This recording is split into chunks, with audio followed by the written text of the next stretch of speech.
移居马来西亚到底值不值？这是我今天，我好着急啊！我真的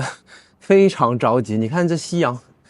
古人是叫闻鸡起舞啊，日出而作，日落而息。我是相反，这看到夕阳我就不得不赶快来拍，不然就错过了这黄金的10几20分钟了。看我多放松！今天穿着这么花的裤衩，就来了，给大家看看啊，外面。我觉得所有分析二家的，不论是以前老二家、老二家，还是现在，恐怕很少人都真正的把所有关于马来西亚的东西捏合到一起讲一个话题：移居马来西亚到底值不值？如果要了解值不值，那就要考虑投资回报 ROI， 你就不单单要考虑你花多少钱，你还要考虑你收获的是什么东西，对吧？我就发现很少人会讲他收获了什么，在马来西亚能得到什么，他只讲你花了多少。我先说花钱吧，有些人会说，哎呀，花这些钱可以去五眼联盟，可以去美加澳新，对吧？可以去日本、欧洲是没有错。哦，这边有个飞机放大一点，飞机，小飞机，哎呦，我们家这个景。讲回来但是有2个事情我觉得不要搞错首先呢，全球移民的门槛都在提高。今天还有联合早报的新加坡联合早报的记者来采访我也是这么说，这一点是不会变的，这恐怕是一个大趋势来着的。提高移居或者是移民的门槛，那是常识，也是一个必然会走的方向。第二点呢，不要把它当成是一种一般的投资，如果你把它当成投资的话，我觉得大可以不用出来，留在中国就好了嘛。那你把它存银行也好啦，你去买 A 股，那边也很漂亮，这里，或者去买各种各样的理财产品，不是挺好吗？何必要把钱花在这个地方呢？所以它的分析的标的并不是其他的理财产品，前提是你自己希望出来的，这个不要忘了。像马来西亚人拿着马来西亚护照根本就不会考虑要出来，对不对？如果你是中国人，你不出来也挺好。一旦你动了这个想法，起心动念，那你要知道自己这张护照就是值负500万，你多少要花一些成本才能够出来。这个是关于投的部分。更重要是什么？就很少有人把在大马生活把它结合起来讲。我讲了很多大马生活好的地方，你把它整合到一起，看看这个 ROI， 一样的钱花下去可以获得什么怎么想明白这个问题呢？我有一个很好的建议你不妨把它想象成是做商业活动中的加盟，你觉得怎么样比如说我拿到一个签证，就好像我投钱，我去问大马政府拿到了一张加盟的东西，这个加盟的准许就叫做签证。比如说大马政府让你来卖椰浆饭好了，原先老二家你就是付30万马币，你存着，他说我会还给你你就只是押金，我可以给你一张10年的叫做第2家园的签证，好了，你就可以去买椰浆饭，就这样理解。那我办的 EMM2H 呢，老二家你就是要付100万马币但这个椰浆饭他帮你升级了，好像漂亮一些是5年加5年，但是呢他说如果你还要买房就是椰浆饭里面那种炸鸡Ayam Garam 如果你要卖这个的话，有一台设备专门炸鸡的设备，你去买吧买了呢，我给你报销一半，我退一半的钱可以给你。那现在情况变了，因为你要出来嘛，现在变成说你可以买3种椰浆饭，一种是15万美金，一种是50万美金，一种是100万美金，然后你必须要买他那个做炸鸡的设备你买了以后呢，他还是还一半的钱给你，并且他告诉你，你仔细算算看，白银这一档15万美金，然后加上60万马币的房子其实退了以后差不多也就是100多万马币，和老的是持平的，也就是说白银维持着原先的黄金呢给你了更多的时长，但是钱多得多。至于铂金呢，我认为啊，他的想法就是告诉你，你不要办啊，20万的马币已经说得很清楚，就是你不要办，办了这个没有任何性价比可言，除非你是铁粉啊，除非你是特别热爱，那你可以试试看。他这个只是让你加盟，这品牌并不是送给你的，也就是说他不会给你红卡的，你把它当成这样好了。那变的只是你投入的条件，但是我讲了要考虑获得了什么，我们才能叫做值不值，对吧？你只考虑付出不行啊。那获得什么呢？获得的这个东西，它不会因为你是30万马币的做椰浆饭，100万马币去卖椰浆饭，还是现在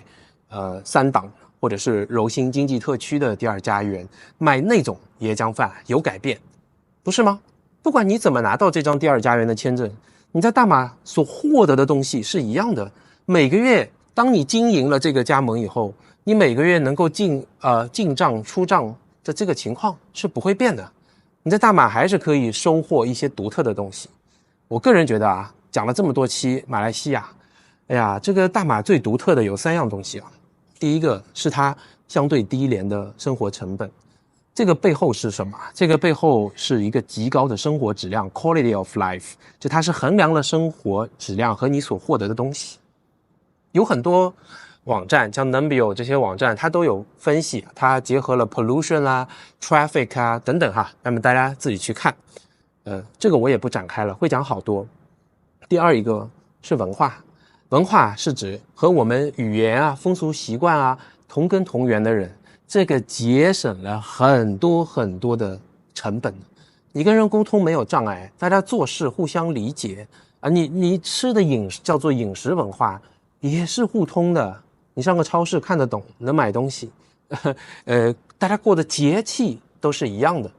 这个叫做文化。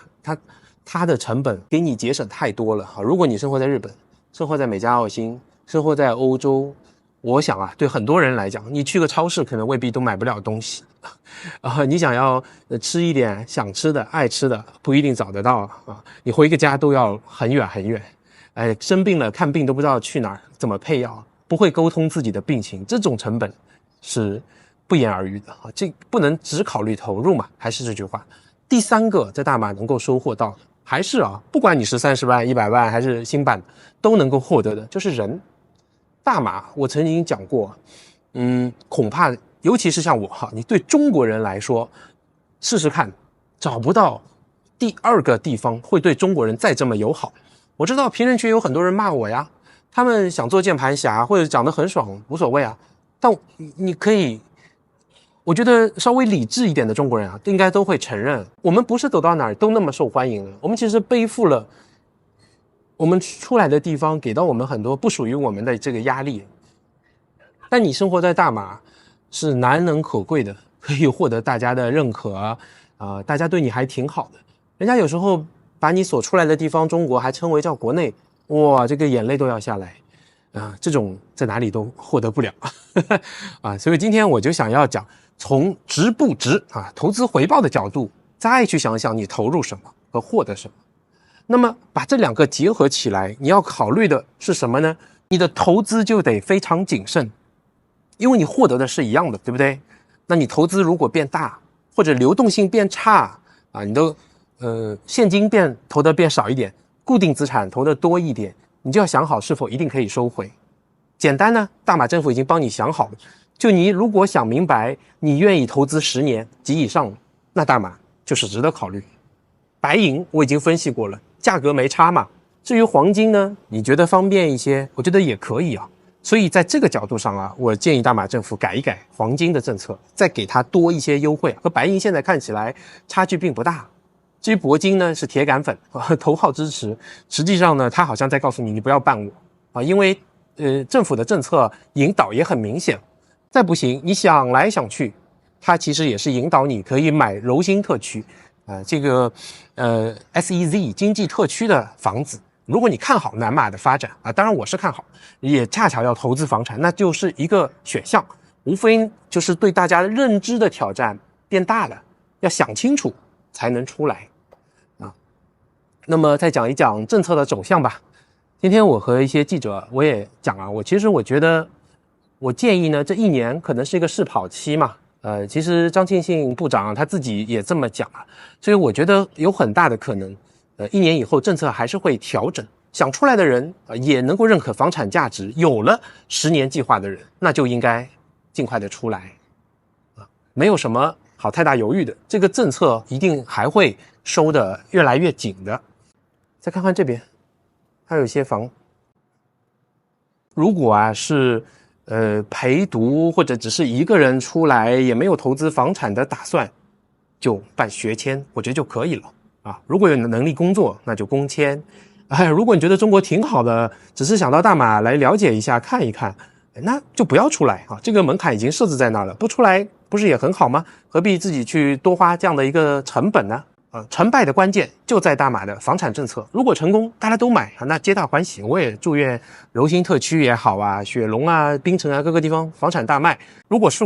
我是部长的话，我会先设一个难的标准看一看，而且话也放在这里了，1年以后有可能会调整。所以如果卖得不太好，1年以后一定会拿掉一点要求，再给更多的糖果，增加一些新的好的选项。录着说手机都没电了，这真得抓紧这个时间啊！最后我来说一下，如果是我会怎么选？我觉得如果是我首先要检视一下自己的目标，我真的还要出来吗？我还想吗？当时的初心是什么？我们当时出来的初心其实和花多少钱一点关系都没有所以我们会坚定的出来，坚定的选择马来西亚。第二呢，就像我讲，你有没有10年投资的认知？有没有特别看好南马？如果也看好10年的投资和房产，那你应该选择南马。接着呢，就是白银、黄金和铂金，我觉得价值和意义都不显得这么大了。你付出了更多和多得多，但是没有多获得一些。回到我的 case 呢，我会 especially 选择沙拉越因为沙拉越至少在小孩18岁前还是可以不买房让小孩读书的。那我会用这个机会来观察，政策一定会越来越紧但是1年以后呢，说不定会调整这是我所有的观察了。好了，天都黑了，拜拜。